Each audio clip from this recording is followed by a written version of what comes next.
afternoon/evening. Welcome to the regular meeting of the Board of Education. We are ready to start this meeting, and we will start with the call to order. Mrs. Smith, can we have a roll call? Dr. Blau. Yes. No, you say. Here. Sorry. Here. Mr. Walker. I did that last time. I know. Don't feel bad. Thank you. Here. Ms. Fox. Here. Ms. Heinrich. Here. Mr. Rich. Here. I myself am here, and Ms. Weems. I am also present. You have a quorum. Thank you. We will now move to the Pledge of Allegiance, and thank you to Mr. Porterfield, who has agreed to lead us in the pledge today. Yep.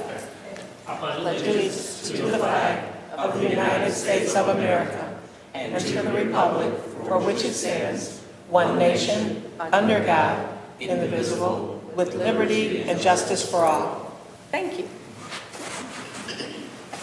We will now move to approval of the agenda. Mr. Rich. Thank you. I move that the Board of Education approve the April 5th, 2022 regular meeting agenda as presented. Support. There has been a motion to approve the agenda by Mr. Rich, supported by Mr. Walker. Is there any discussion? Seeing none. My microphone? Okay, thank you. There's been a motion to approve the agenda made by Mr. Rich, supported by Mr. Walker. Seeing no discussion, all in favor? Aye. Any opposed? Any abstentions? That motion passes. Thank you very much. We will now move on to announcements. Welcome again to the April 5th Farmington Board of Education regular meeting. The next meeting of the Board of Education will be held on April 19th at 6 p.m. The meeting is open to the public and will be cablecast live on TV 10. Farmington Public Schools has a vision for high achievement for all of its students. Together with our community, we will engage every student in a quality learning experience, empowering each student to become a thoughtful, contributing citizen in a changing world. Please remember to silence all cell phones and electronic devices at this time. In addition, out of courtesy to those in the audience, we ask that you refrain from sidebar conversations, and if you feel the need to carry on those types of conversations, please step out into the hallway. We thank you for your cooperation. Effective February 28th, masks are recommended but not required. We encourage attendees to do what is comfortable for them. Public comment request cards are available in the back of the room at that table. If you would like to speak during public comment, please fill out a card and place it in the ceramic bowl next to Mrs. Sterin. Public comment will be shared after discussion items in our agenda. This will be the opportunity to share general comments. If the public comment is intended to be critical of or express dissatisfaction with a particular staff member, student, or group, you are encouraged not to identify the person by name. You may request a private meeting with district representatives or utilize the complaint process found in our policy. This provides for resolution at the complainant's closest point of origin. Generally, board members and the superintendent will not respond to public comments during the board meeting. Issues may be referred to the superintendent for investigation, study, and/or a response. Generally speaking, the board president will respond to all email correspondence. That is another area where you generally will not get a response from the entire board. We'll now move on to board goals. I have repeated the board goals at each meeting. I will just repeat what the goals are, but I won't go into details on our progress because we've met almost all of our goals, and I've been sharing that at every meeting. Board goal 1 is with respect to board education. 2 is explore innovation. 3 is execute on vision and strategy. And 4 is community engagement. I'm very happy to continue to report that we make progress on our goals on a regular basis. We've exceeded all of our goals, and we are moving forward to developing goals for the next year. One area of note with respect to our goal setting is we developed some onboarding processes for new board members, and given where we are in this cycle, we think it's really important to continue to do that. And so thank you, Mr. Walker, for agreeing to take a look at our onboarding procedures. I do want to take just a short minute to explain, and we'll continue to do this at board meetings, what a sacrifice it is to be a board member, and I want to thank each of my board members for their continued sacrifice. I think generally speaking, we spend up to 10 hours a week or more on board activities. And so it's not just the meetings that we have on an every 2-week basis. There are committee meetings that we attend. There are strategic planning meetings that we attend. There's lots of materials to review in advance of these board meetings and committee meetings and strategic planning meetings. There's lots of work that we're doing behind the scenes to execute on our goals. There's board education, there's travel, there are public-facing events. There's a lot to becoming a board member. So I'd encourage anyone who is interested to give it some thought, but do not underestimate the amount of time that is involved. All right, next we will move to items from the Secretary. Mrs. Smith, is there any correspondence? There are no correspondence, and none were received during this period. Thank you, Mrs. Smith. We will move now to the legislative update. Yes, there is a, hang on, let me get the bill number for us. Come on. I believe it's House Bill 5701. It's some legislation that was passed by both the Senate and the House and signed into law by the governor regarding some building permits and easing of the permitting process for the temporary door barricades that can be installed in schools to temporarily prevent anyone from opening the door. That's it. Okay, thank you, Dr. Blau. We will now move to district updates. Dr. Delgado, would you mind giving us your superintendent district update? Yes, thank you, President Weems. Just a few things. First of all, welcome back to everyone. We hope everyone was is refreshed and had a wonderful spring break.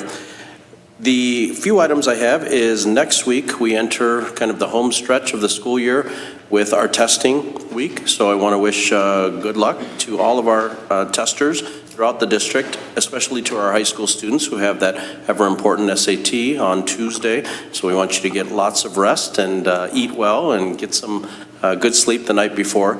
We understand that standardized tests are only one measure, but we want you to do well on everything and every endeavor that you have. So we have our testing coming up.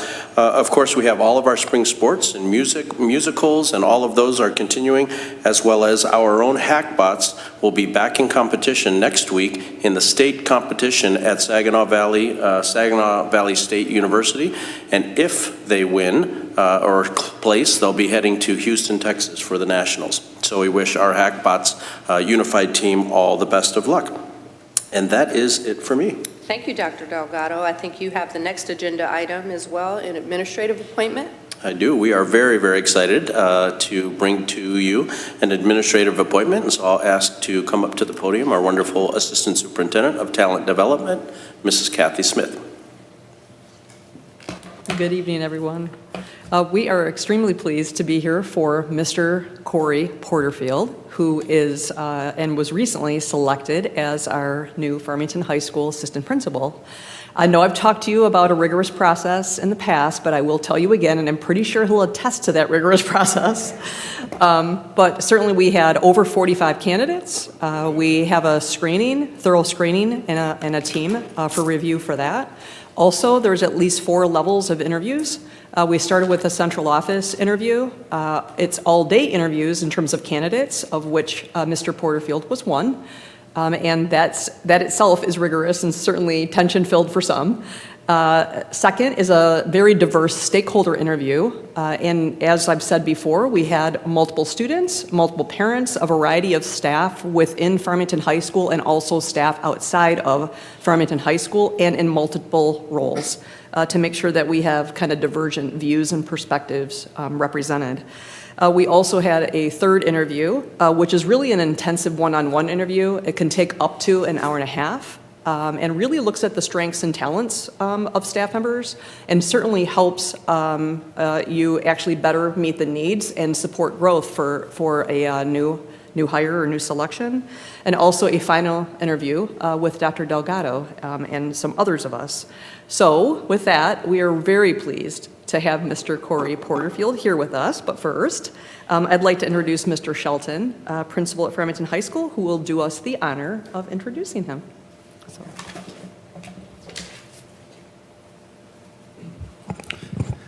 Thank you, everybody.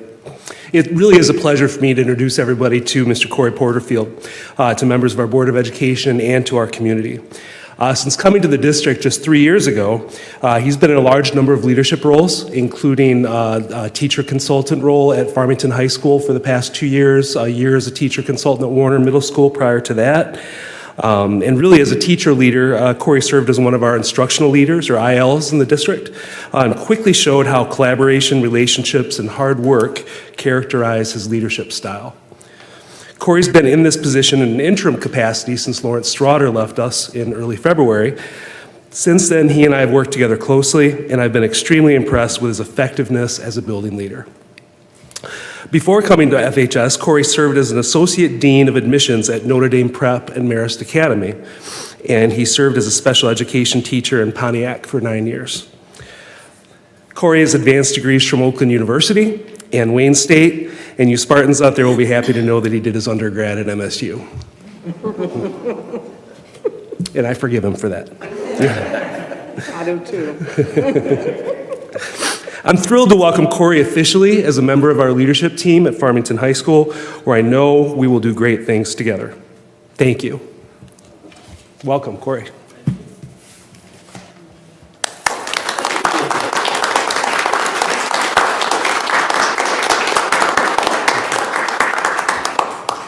Hello, everybody. I guess first, thank you, Dr. Delgado and the interview selection team for selecting me as assistant principal at Farmington High School.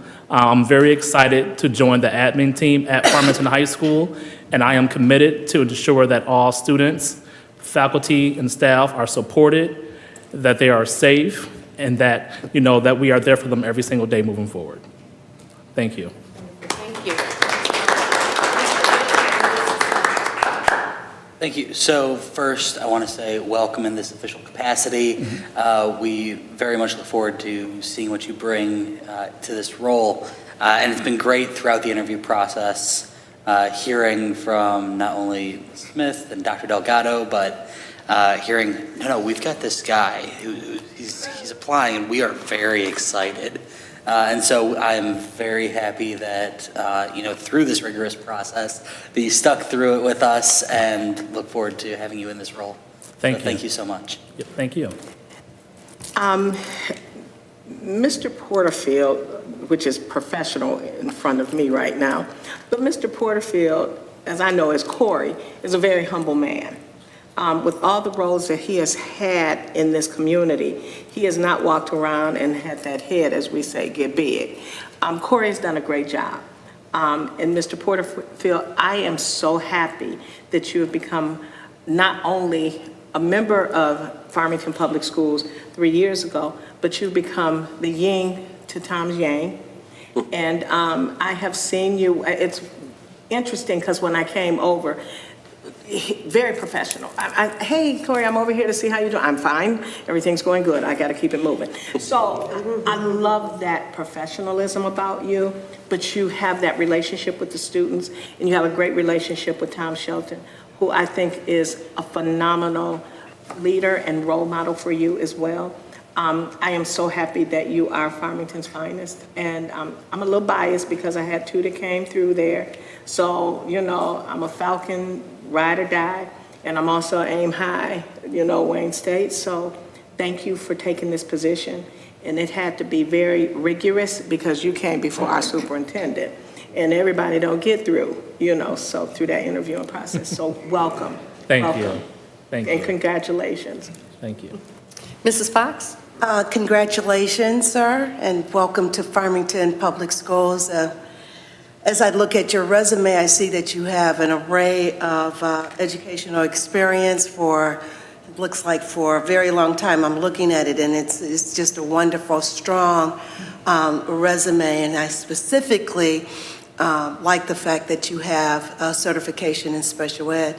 My son, too, graduated from Farmington High School, and I just want to say welcome to you. Thank you so much. Thank you so much. I will echo all of my colleagues' comments, but I won't repeat them. I noticed that there are some people in the audience that I have not seen before, and I wonder if you might introduce your guests. Yeah, absolutely. So I'll start. I have my wife, Cecily Porterfield, and then I have Christian, my son, He's 8. He's a second grader at Kimbrook Elementary. And then I have my mom, Ann Porterfield, Oh, my goodness. and my dad, Cedric Porterfield. Excellent.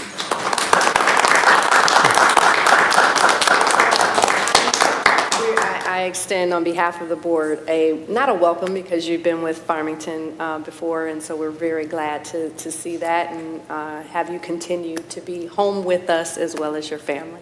So thank you for joining us. All right, thank you for having me. Thank you.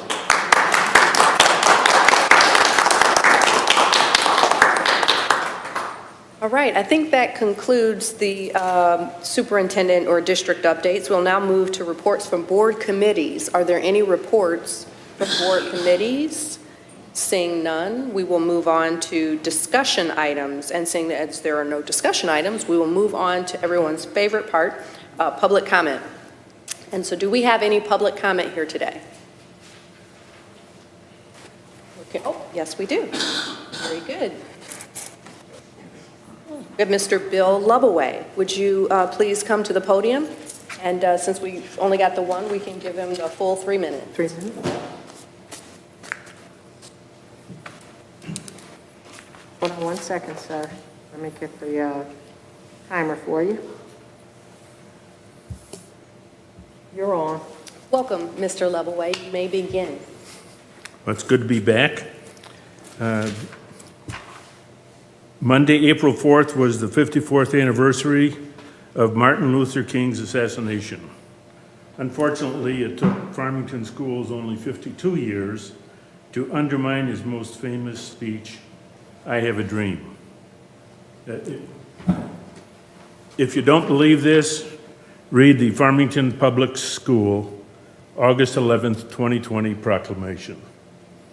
Then, not satisfied that Farmington students were being indoctrinated fast enough, the Farmington board reapproved this proclamation in October of last year. At about the same time, Farmington published its 21-day equity challenge, which laid out the malevolent details underlying the proclamation. Having been indoctrinated, the board unanimously approved the proclamation and further instructed the district to incorporate the proclamation's concepts in the curriculum. And public schools are supposed to educate our children on life skills such as reading, writing, and arithmetic. You are not social service agencies campaigning to reorient our culture.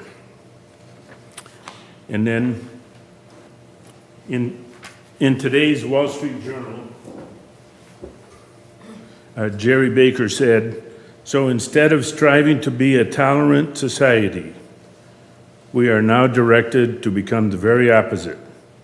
This intolerant place where any risk of genuine intellectual diversity, independent thought, or the rights of parents to instruct their children evidently needs coercive policing by institutions wearing Mickey Mouse ears. The board has shied away from communication and community engagement. It is time to elect a new board that focuses on education and not indoctrination." Thank you, Mr. Lovaway. Is there any further public comment? Seeing no further public comment, the public comment period is now closed. However, I will make one mention. We generally do not respond to public comment, but I do find it necessary to address inaccuracies in statements. We are not teaching CRT. We are not teaching critical race theory. I need to make sure that that is understood. I don't want anyone to walk away believing that we are teaching critical race theory. We are teaching and being responsive to diversity, equity, and inclusion, and we will continue to do that. DEI is not the same thing as CRT. And anyone interested in having a conversation with the board, please feel free to reach out to me. I'm happy to have a conversation about what the difference is. We are very interested in being responsive to all of our students' needs. And that requires us to be open to diversity, equity, and inclusion. We have to be responsive to and open to culturally responsive teaching. It's critical to make sure that our students are actually learning. So I just wanted to make sure that that point was clear and that no one walks away from here thinking that we're teaching critical race theory. We are supportive of DEI and culturally responsive teaching. Thank you. We will now move on to action items. We have 2 action items for today. The first is the approval of the auditor appointment. This matter has come to us before, so I will look at my colleagues to see if there are any comments or questions before we take this matter to action. Are there any comments, questions? No, then we can entertain a motion. Mrs. Heinrich, sorry. I was looking at Zach and looking at you. It's been a couple weeks. Okay, I move that the Board of Education appoint Plant Moran, PLLC, to perform the 2021-22 financial audit of district funds as outlined in the March 15, 2022 memorandum from Kim Pinchek. Support. There is a motion to approve the Board of Education appointing Plant Moran to perform the 22 financial audit, supported by Mr. Rich. Motion made by Mrs. Heinrich. Are there any discussion? Seeing none. All in favor? Aye. Any opposed? Any abstentions? Motion passes. Thank you very much. Next, we will move to approval of budget timeline parameters and assumptions. This is, again, a matter that came to us. Mrs. Kaminsky came to us and walked us through these assumptions at our last meeting. We also had an opportunity to review in detail at our committee meeting. Is there any discussion there? Okay, we can entertain a motion. Mrs. Heinrich? I move that the Board of Education approve the budget timeline, parameters, and assumptions for the 2022-2023 as presented at the March 22, 2022 regular meeting. Support. Motion made by Mrs. Heinrich, supported by Mr. Walker. Is there any discussion? Seeing none. Let's do a roll call vote on this one. That was a mouthful. The motion was to move that the Board of Education approve the budget timeline, parameters, and assumptions for fiscal year 2023. Bless you. Thank you. Bless you, Dr. Blau. Thank you. As presented. So, Mrs. Smith, can we have a roll call, please? Yes, you may. And that motion was excluding the bless you. You finished these and all that? I am. Okay. Yes, ma'am. Dr. Blau? Yes. Mr. Rich? Yes. Mr. Walker? Yes. Ms. Fox? Yes. Ms. Heinrich? Yes. I myself, yes. Ms. Weems? I'm a yes. Motion passes. Thank you. We will now move on to the consent agenda. Mr. Rich? Thank you. I move that the Board of Education approve the April 5th, 2022 consent agenda as follows.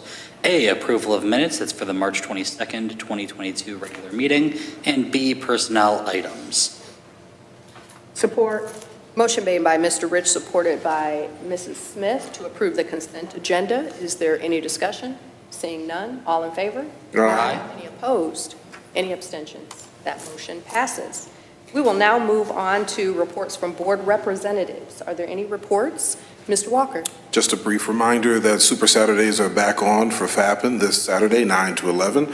Always looking for more tutors to support the great effort and work that takes place on Saturday. And if you're just looking to come and sharing a good time, come on out, support the kids, and continue to spread that positive energy. Thank you, Mr. Walker, for that reminder. I have put that on my calendar because we were off for 2 weeks, right? Very good. Any other reports from board representatives? Seeing none, we will move on to recommendations for future agenda items. Seeing none, we will move to good and welfare. Yes, Mrs. Smith and then Mr. Rich. It's good to be back. We have some great things that we've done over our break. We've had, Ms. Fox and I have gone to several events throughout the district before break was over. So I'm looking forward to going to some of the plays. We've got Suzico coming. over at Farmington High. I don't know if you got a special role in singing this year or whatever. So I'm trying to put you on the spot. And so we're going to put Corey up there with you to sing. So we've got those plays coming up. We also have our plays over at Farmington STEAM, and there's still a lot of good things going on in the district. I like to make a little comment, and it's, I don't look at CRT as a bad thing. It's not the boogeyman. And I look at DEI the same way. We are here in Farmington Public Schools to serve all students and all children, whether they have special needs or they are from the brown community, the African American community, the special needs community. I get highly offended when people go and try to, fix that Dr. Martin Luther King speech and fix it and make it out to be what they want it to be. So at the end of the day, let's just keep focusing on what we do for our students. And that's what we as a board have and will be doing, is focusing on our students. Each and every one of the children in this district are ours, whether they come from the other side of whether their race or if they're financially unhealthy. We have students that are suffering that have lost parents. We have a phenomenal cabinet and a superintendent, and we have the best in Dr. Bobby Goodrum. So let's keep working as a community and with this superintendent and this cabinet and with this great board, and let's stop worrying about the boogeyman, because there isn't one. Let's work on taking care of all students. Thank you. Mr. Rich. Just to quickly restate, Farmington African American Parent Network tutoring Super Saturdays is back on after 2 weeks off due to the break. It is right here in this room, 9 to 11 a.m. on Saturday. And even though it is hosted by the Farmington African American Parent Network, you do not need to be African American to attend to tutor or be tutored. So please come out. The more the merrier. We look forward to having you here if you just want to come and see what is happening. We welcome guests and look forward to having you out here on Saturdays. Thank you. So we've, yes. I'm sorry, is that the last item? It is. Okay. Good to see everybody back. How you doing? I just wanted to reiterate that City of Farmington, as well as Farmington Hills Police Department and Fire Department, are still offering free gun locks to anyone who wants one, or anyone who wants many. Please, you can go to any fire station, you can go to City of Farmington headquarters, or you can go to Farmington Hills headquarters. Please, it's getting warm, which we all enjoy, but that means more activity, which also means more activity possibly on the negative side. This is when I get real busy. So let us, if we can lock up our weapons to assure the safety of our homes, our families, our friends, neighbors, everyone. It's us taking care of the community. So I encourage people to come on out and get your lock. We got plenty. Okay. Thank you for that reminder, Officer Clark. I hope everyone had a very good spring break. I am very much looking forward to spring and better weather, and I imagine by our next board meeting we will get there. I am positive and optimistic. Look at Mr. Walker. Oh, come on. You just jinxed us. No. Better weather is coming. It has to. It's just nature. It will happen. And it will happen sooner rather than later if we all collectively believe it. And with that, I offer you all a warm spring and a great rest of the day. This meeting is adjourned.